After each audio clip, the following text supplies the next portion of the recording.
closing deals to opening minds. This is the Mr. D podcast. I'm Omar Andreasen, and we're about to get real about real estate, success, and the grit that it takes to build your best life.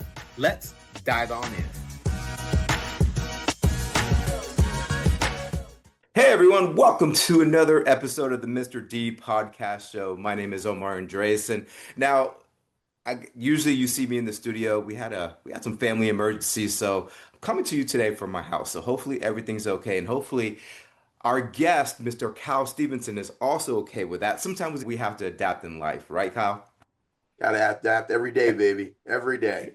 Exactly. But I made sure to adapt and also kept my promise to make sure that we had Cal on the show. So you guys are going to learn so much about having Cal today. So let me tell you a little bit about Cal. He's actually a seasoned real estate investor with over 30 years of industry experience. He started in 1990. He owns more than 1,000 real estate units and runs a property management company as well. He oversees right now approximately 4,000 units. Is that correct?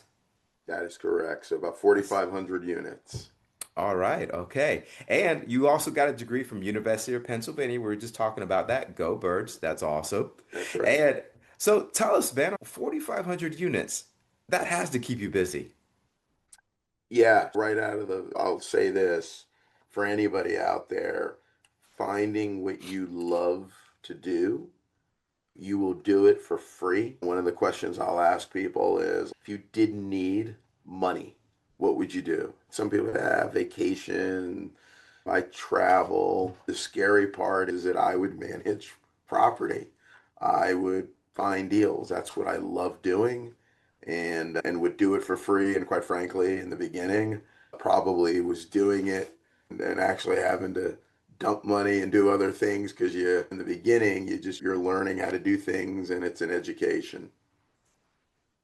So how did you get to 4,500 units in you started in 1990 and about Just 30 30 something some years. years, right? Yeah. Time flies. So first thing, and I'll just say, when I was at school, this will age me a little bit. The big name when I went to school was Donald Trump, which is crazy, right? And so Donald Trump was he was doing monster deals in Manhattan. Now, what a lot of people don't know, Donald talks about his success, and he has been successful, but really the guy to admire is Fred Trump, because Fred Trump is His the guy who father. got it rolling.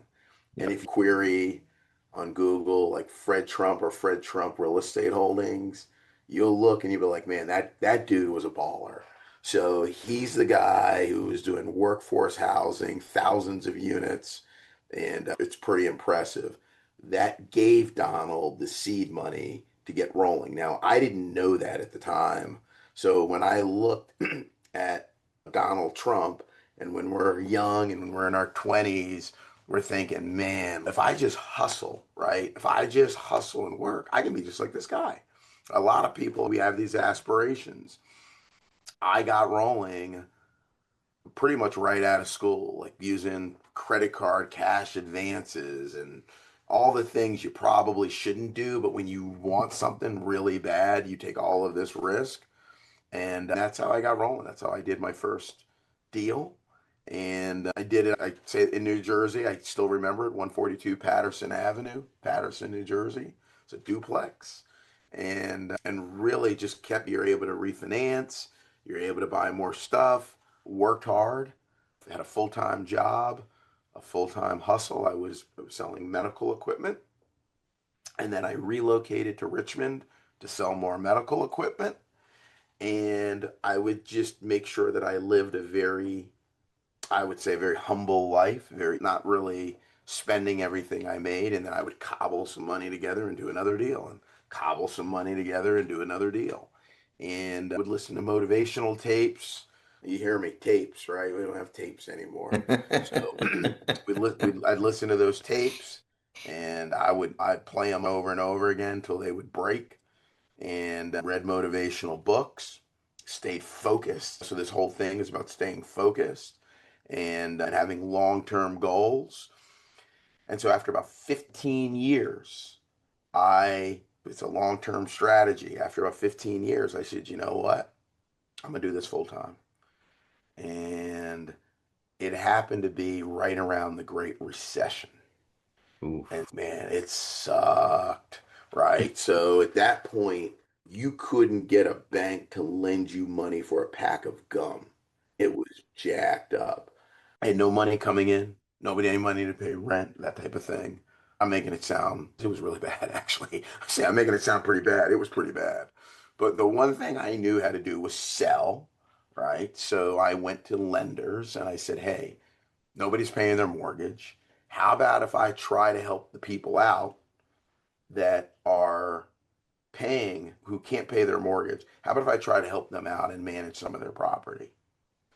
And then if I can get people in there paying the rent, I'll take that money and I'll help the bank. The bank will then be able to get their mortgage, if that makes sense. So that's how, and I'm simplifying it, but that's really how it got rolling, was to take a really bad situation.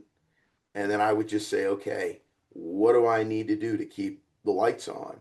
And I'd have a whiteboard up and I'd say, all right, I got to get two property management agreements to fill the gas tank. And I just kept doing that. And I knew that I would have to maybe get 100 agreements to keep everything afloat. Just every day I would go out, call on people, try to help people with their needs. I knew that I loved doing it. And very long story short, we have over 1,000 clients, ranging from lenders to insurance companies to that retired couple that needs their home rented so that they can live a comfortable retirement life. So I love what we do, man. We have a lot of fun doing it. I tell you, I don't love every day that I come into work, but I would say if I work 25 days out of the month, I love 22 of them. And the other three, I'm like, yo, this sucks. But that's with anything we do. And I would do it for free, but I don't do it for free anymore. I don't blame you.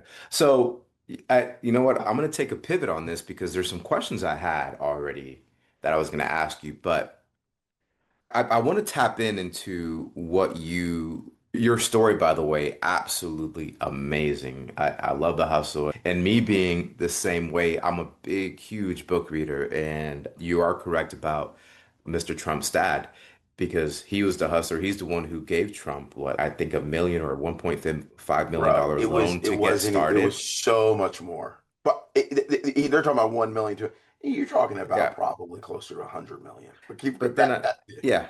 But then on top of that, the education that he taught his son too. And then obviously, Donald, we know where he's at today and what he's done. But regardless, I want to tap in more into your story.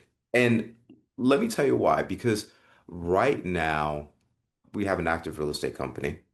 And some of the things that we're dealing with, like I've been going to some seminars, I've been going to listening to where they're comparing the economic model that we're at today compared to that 2008, 9 sort of when it comes to the real estate market. But I want to talk about your mindset because right now, in the last 2 years, we probably had the largest exodus of real estate agents that's happened in a long time. And you said a couple of things all about mindset and the hustle. When you were going through all this, what was your mindset? And if you can dive a little bit deeper into that, because I'm throwing all these other questions out that I had because I want to hear that mindset that you had, because I think that's what people really need to hear. Yeah. Oh man. Just dive into it, man. Just dive into it. It's not just the mindset that I had. It's the mindset that I have. Okay? And that is focus on a goal, all right? Make that decision. And I share this, I've spoken with a few people about decision and that it's the Latin root for, and I can't pronounce it. All I can tell you is it means to sever, right? And so you can't, it's not an option to go do all of these other things. You say, hey, listen, this is what I'm going to focus on. All right. And failure isn't an option. It's not. Like, we're going to figure this out.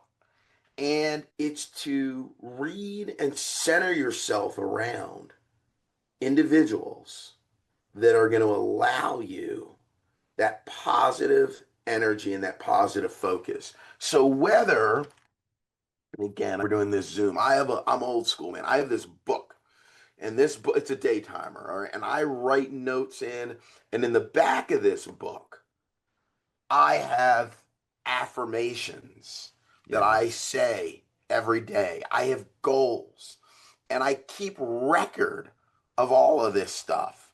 I can look.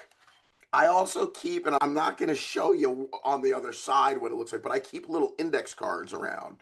And I put these cards basically saying, hey, this piece of property that I own, here's how much I'm going to pay down in principal this year. Here's how much it may cash flow. Here's how much appreciation may happen. And I saturate myself with positive energy and focus. And it may be a quote. It may be I have a bookshelf worth of things. And I just make sure that every day I'm taking in positive vibes. Whether I have, again, a whiteboard here to my right. And my daughter wrote on the whiteboard. So one of my favorite shows around the holidays is Elf. I'm a little bit Yes. quirky, okay? But one of the things there was a time where Will Ferrell was going into the shop and he was like, I like to smile. I like to smile. Smiling is my favorite. And the supervisor says, make Stop work your smiling. favorite. So I Yeah. haven't read where my daughter wrote, make work your favorite. And I just keep myself just fired up. Make sure you eat right. Make sure you exercise. And when times suck, you need it even more. And that's the problem, right? Is that when you don't have enough money for the tolls, so you have to take the long route, right? Or you're where you're floating a check because you know you're waiting for some other money to come in. You're like, I mail this. It should take 2 or 3 days, and I'm going to use a check. I'm thinking, oh man, we can use a check. That'll float it a little bit. I give some people some ideas. People are like, what are checks? I'm like, hey, if you use this, my point is when it's hard, that's when you need this stuff even more. But that's the negative energy time, right? It's, man, this is why, and this person's not going to lend me money because my credit score, but if I had the money, I wouldn't have the credit score. All of that. Oh, I get it. But that, you got to get excited and say, okay, what are the things we can do to get out of this? Okay, against those obstacles. Anyway, you get me excited about it. I don't, hopefully that's what you were looking for. Because I love talking about that. No, that's exactly what I was looking for. But here, and thank you for diving down that path for me. But here's my other question, okay? Because what happens when you wake up in the morning and you have, like you said, okay, you know what? I only have X amount in there and I'm floating. And I'm hoping I got deals here that are supposed to come through, or something's supposed to come through, or I have to make sure that in these next two appointments, I close these next two deals or not, this is going to bounce. What do you do when you wake up in the morning and you have that and all this is already rushing through your head where you look, let's be honest, it's a little bit it's negativity right in here. So what are you doing to get out of that, trying to get out of that negative state of mind? Because I've been there and I'm sure it's almost like the walls are closing in on you. You have a family or you have people that rely on you and they call you daddy or even mommy or whatever it is, and those walls are collapsing on you. What's your mindset? What is it that you're doing to say, what, hunker down? What's Yeah. that mindset? Or is there something that you do to get you past that mindset just for that time and just to keep the hustling going? So there are two things, right? And again, it's around, for me, when I wake up in the morning, there's a book, which I'm sure a lot of the listeners or viewers have seen, called The Miracle Morning.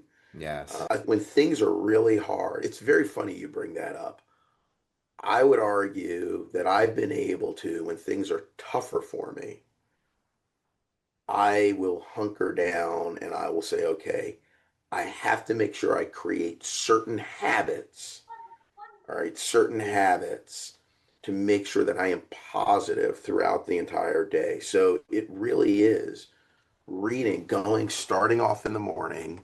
And again, I'll tell you, again, we're on a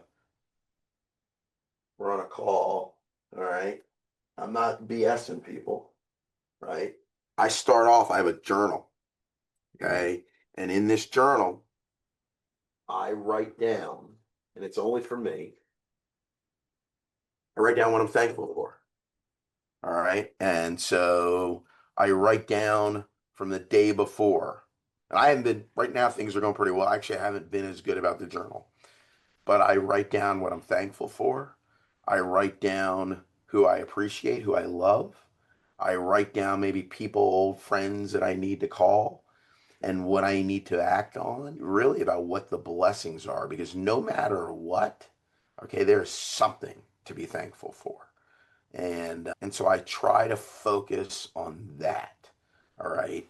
I then still look at what my short-term goals are, what my day needs to look like, and what my long-term goals are. What do I want my life to look like 10, 15, 20 years from now? And I will tell you, if you make steps towards that, you're going to realize what you want 10, 15, 20 years from now is very achievable because you have the time.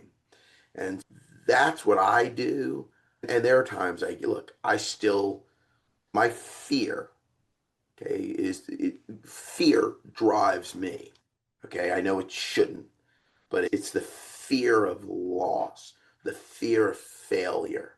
Okay. That's what motivates me still. So I continue to do this stuff. And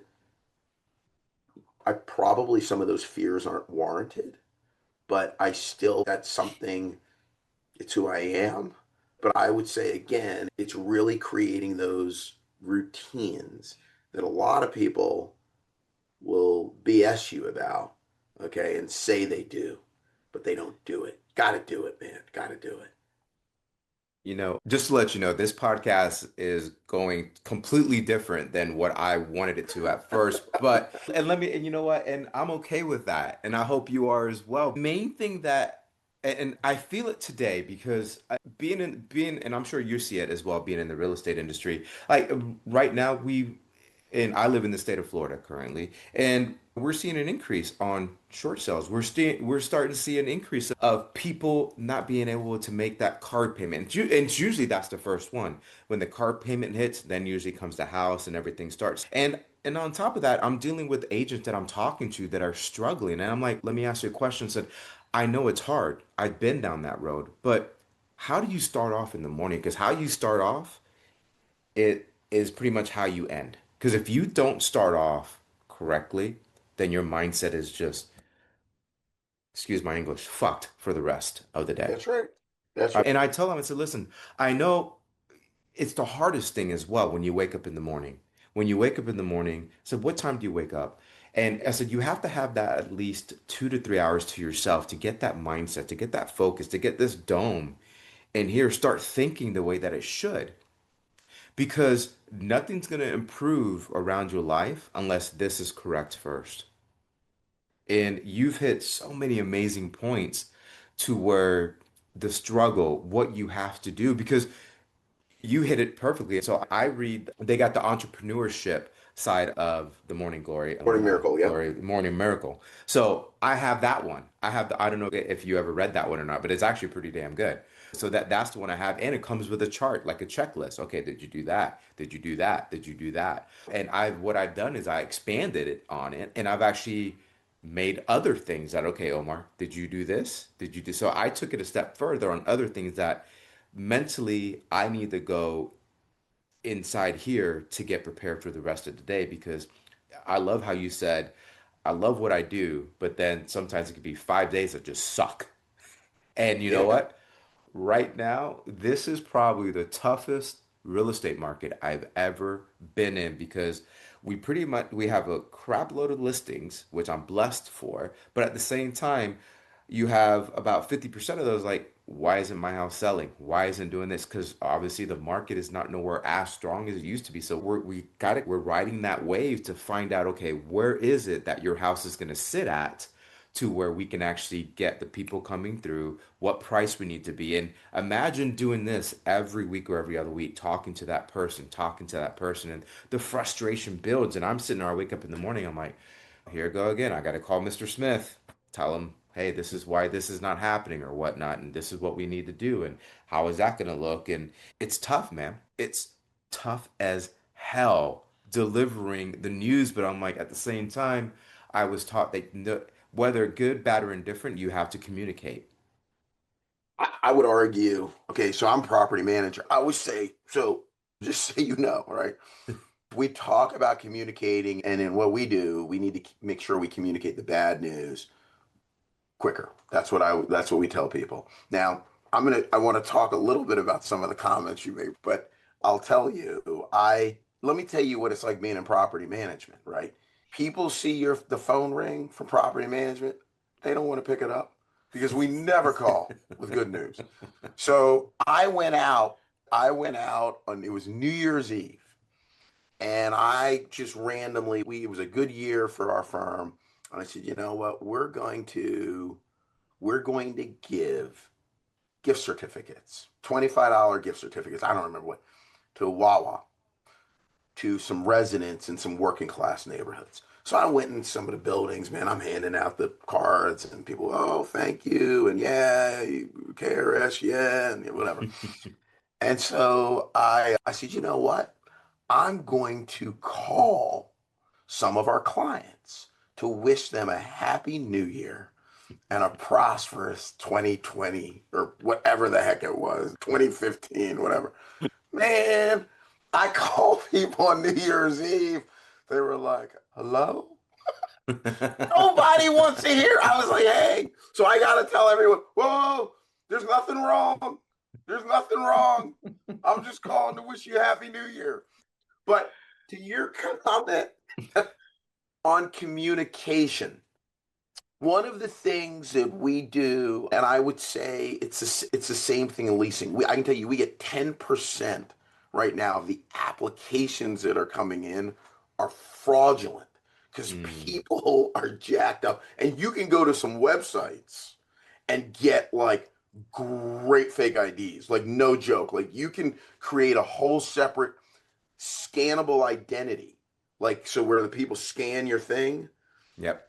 for like 199. Like you can, it's great. Now we have some technology that we've invested in for that may throw that plan a little bit out the window for our company, but it may work for others.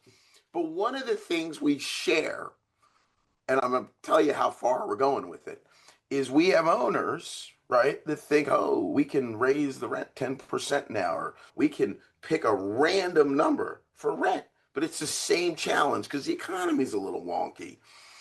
So one of the things we share is, look, here's the deal. You can pick any number you want.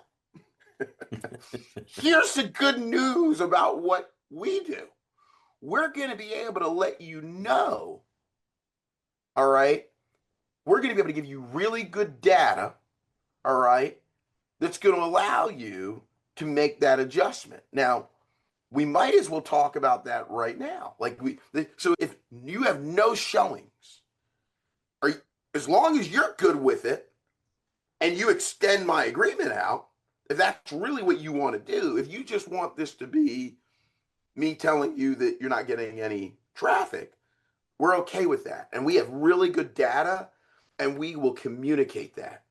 But if you want to sell or rent, if you want to rent your home, here's what things are renting for. Oh, and by the way, the fourth quarter, I just don't want you to be confused. The sword is falling, all right, and the market is dropping. It's a little different with a listing situation because there may be a knucklehead, okay, agent who says, "Oh yeah, I can rent here. We got data points that show, hey, this time last year the thing sold." So it's a little different. But here's our deal. Let me just tell you. And again, we're at a different point. Again, I have on my whiteboard. We'll try to rent your place, okay? But at day 53, and there's a reason for this, okay, from the way our comp plan works, okay?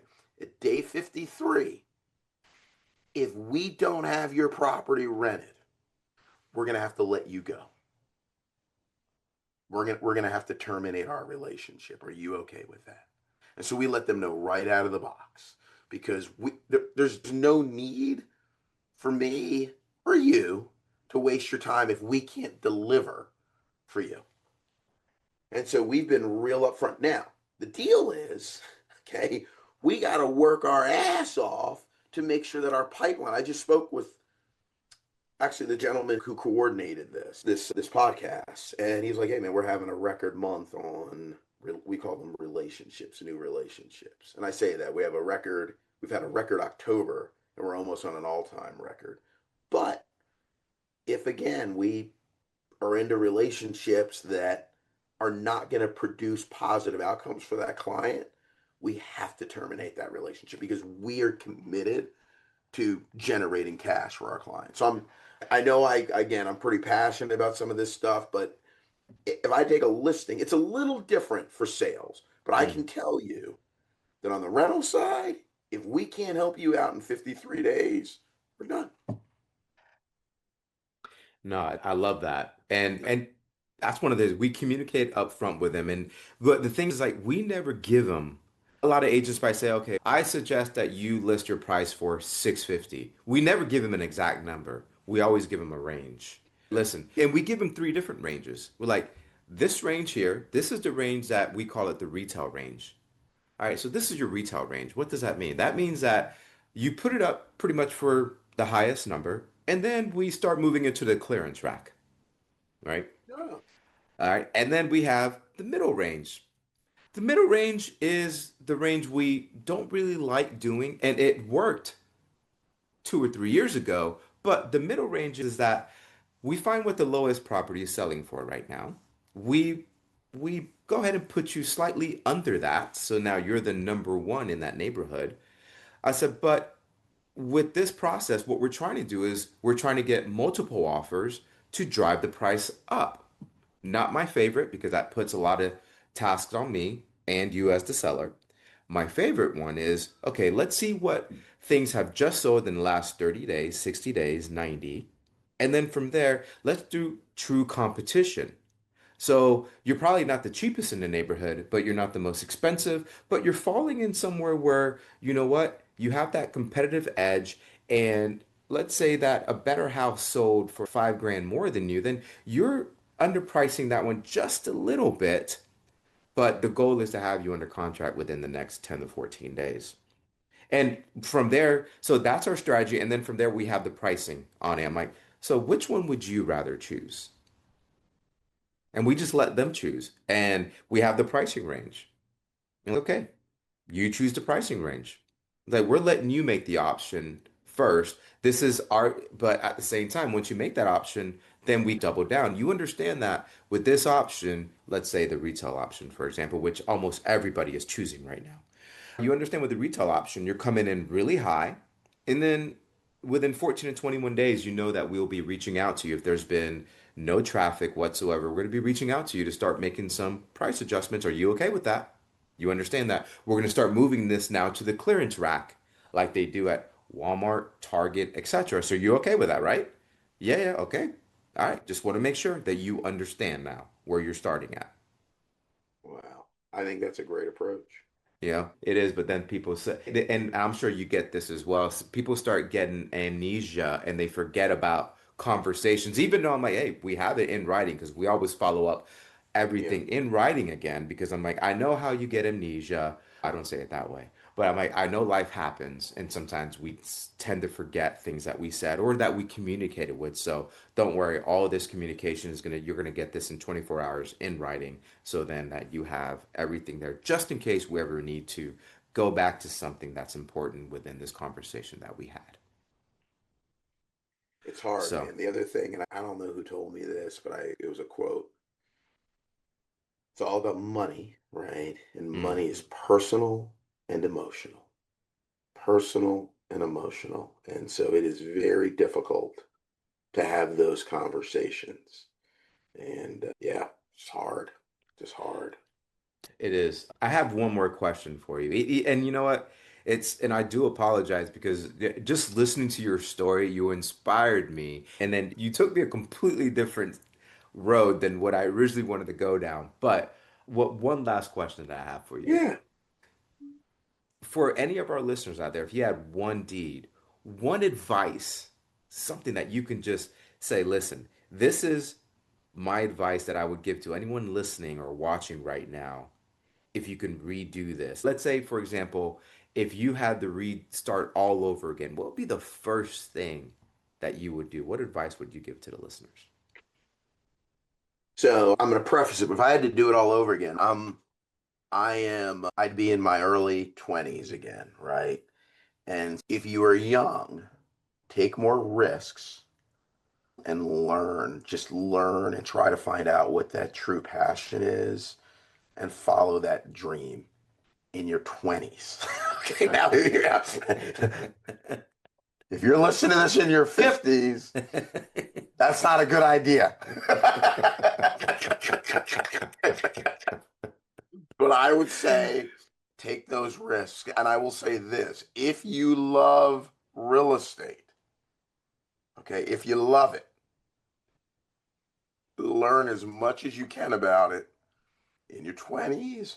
And it is the absolute best investment that anybody can make. It is the equalizer. You got me preaching as opposed, I know you were like, hey, the one thing, it is the equalizer. It allows the average American, okay, that doesn't make a six-figure income, okay, to become financially independent and a multimillionaire. And that is real. It is the best investment for a number of reasons. But I know we don't have a lot of time, but it is the best. Kyle, man, you know what? I'm gonna reach out to the team because I would love to have you back. So then maybe we can Yeah, actually man. cover what I wanted to cover. But you Okay. know what? It was just you were first off with my morning already starting hectic, and I'm like, man, how I'm already not in the studio, but it's just having you on the show was absolutely amazing, man. And I loved how you were honest, you were real. And this is why I'm like, you know what? I'm gonna take this completely different because I think some people really need to hear what you're saying. Understand that, yeah, the struggle is real, but you know what? Keep on fighting. Keep on fighting. And I love how you said, if you're in your 20s, take all the damn risks that you have because you know what? You can recoup from that. My Yeah. father-in-law told me that as well. He goes, take the risks now. And he said, money is easy to come by. He said, funny enough, money is easy to come by. Take the risks now and learn. Put yourself through that self-education. Learn and just take those risks. He goes, they'll pay off. Maybe not, but he goes, a majority of the times they will pay off more than not. You He get said, that take those education, risks. worst case scenario. And that's the thing. He said, you're going to get something out of it, regardless. Take the risk. So I love the knowledge that you dropped on us. It was absolutely amazing. I'm going to reach out to the team. And if it's okay with you, I would actually love then, because I wanted to ask you more about business stuff, but it just, you took me down a completely different path. So I All good. apologize, but we definitely I'm love that glad in the I'm car. glad we were able to talk and hopefully again, man, I was when I finish these up, I'm like, I hope I've made a positive difference in people's lives. That's what that is part of our mission at this firm. And so hopefully that was helpful. You definitely you left something in me that's positive. So if anything, you at least have affected one person. So if that helps. And we have the great love of the elf. That is also that's our favorite holiday movie all the way through. And I even watched Netflix. Netflix they actually had a little skit about it because they're like originally Faison was not supposed to play the manager. It was supposed to be, I forgot the other lady's, she was a comedian, but if you look at his name tag, it's a female name tag. Did not know that. Yeah, check it out. It was supposed to be Wanda Sipes. Wanda Sykes was supposed to play him. And so next time you watch Elf, look at Faison's tag, his name tag. Okay? But it's by Yeah, far one of our you favorite got me holidays. excited because it's something. So my kids now, they're getting a little older. They'll be home for the holidays. We're gonna watch Elf, and I'm gonna look at that. I'm gonna be like, guys, I did this podcast, heard about the name tag. Let's zoom in on the name tag. Yes. Yep. Zoom in on the name tag. And then that was also they actually didn't make that movie. The director, the guy that was his very first movie he ever made. And he's gone on to be on Iron Man and now a lot of other movies. But it was really, I learned so much about that movie, and it was it's still our family favorite movie. But I just wanted to thank you so much for being on the show, This was Kyle. Really good, appreciate and yeah, if we can do it again, that'd be great, and we can touch and impact some other lives. it. 100%. Guys, just want to thank you so much for listening to the Mr. Deed podcast show. Sorry we're not in the studio today. I had to pivot, I had to turn, but I wanted to make sure that we had Cal on the show and that we brought you hopefully some positive vibes. And you know what? Follow this man. We're going to be below. We're going to have all his contact details. If you're where are you at right now, Kyle? I'm What in state you in? Richmond, Virginia. We All handle right. Virginia, North Carolina.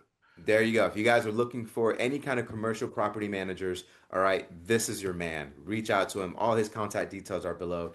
Thank you again, guys, for listening to Mr. D podcast show. Thank you, listeners, for allowing me to pivot, but still be able to provide you some amazing content and some education. Thank you again. Have a blessed day.